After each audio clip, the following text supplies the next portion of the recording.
If you wanted to stop Africa from becoming a superpower, you wouldn't have to invent a new strategy. The blueprint has already been written, tested, and perfected over centuries. You'd start by making sure Africa never unites. The easiest way to do that is by keeping people divided along ethnic, tribal, and religious lines. If they ever start working together, remind them of past grievances. Stoke old wounds. Fund separatist movements.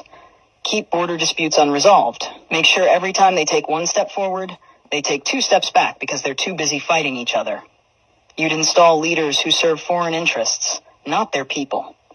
Find the most corrupt, the most easily manipulated, the ones who crave wealth and status more than progress.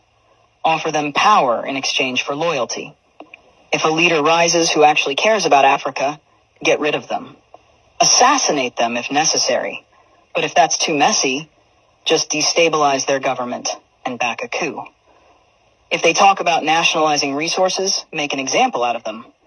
If they try to unite Africa, take them out before the idea spreads. You'd keep Africa economically weak by making sure it never industrializes. Let them export raw materials, but never process them themselves. Control the mines, the oil fields, the rare earth minerals. Keep them selling cheap and buying expensive. If a country tries to break free and build its own industries, sabotage it.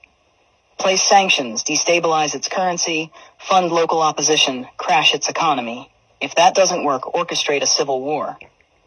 People can't build when they're too busy trying to survive. You'd make sure their education system produces workers, not innovators. Teach them history that glorifies their oppressors. Make them think their cultures are primitive. Their ancestors were savages. Their future depends on foreign approval. Train them to memorize, not to think critically. Keep their best and brightest looking overseas for opportunities. Make them dream of escaping Africa rather than fixing it. Offer scholarships that take their top minds to the West and never encourage them to return. Let the continent keep training doctors and engineers only for them to go enrich other nations.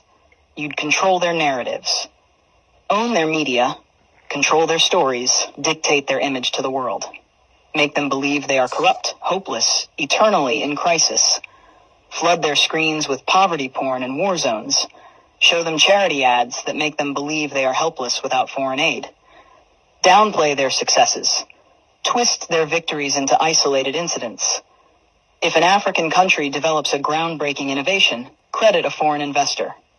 If an African leader implements a successful policy, frame it as an anomaly rather than proof of competence.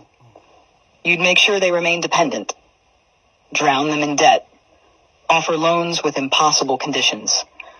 Force them to privatize everything so foreign corporations own their water, their electricity, their land. When they struggle, give them just enough aid to keep them alive, but never enough to make them self-sufficient. Use charities to create a culture of reliance rather than resilience. Make them think foreign intervention is necessary, that they can't solve their own problems, that they always need help from the outside. You'd suppress their military strength. Keep their armies weak, their defense industries non-existent. Sell them weapons to fight each other, but never let them develop high-tech military technology. If a country tries to build a strong defense system, accuse them of being a threat to stability. Make sure they always need foreign peacekeepers, foreign military bases, foreign advisors controlling their security. Keep them vulnerable to invasion, coups, and foreign interference. The formula is simple. Divide, corrupt, exploit, miseducate, control. Keep them fighting each other. Keep them looking outside for solutions. Keep them poor, dependent, insecure. Make sure every attempt to break free is met with resistance so strong that the next generation thinks twice before trying again. This isn't a theory. It's history. The real question isn't how to stop Africa from becoming a superpower.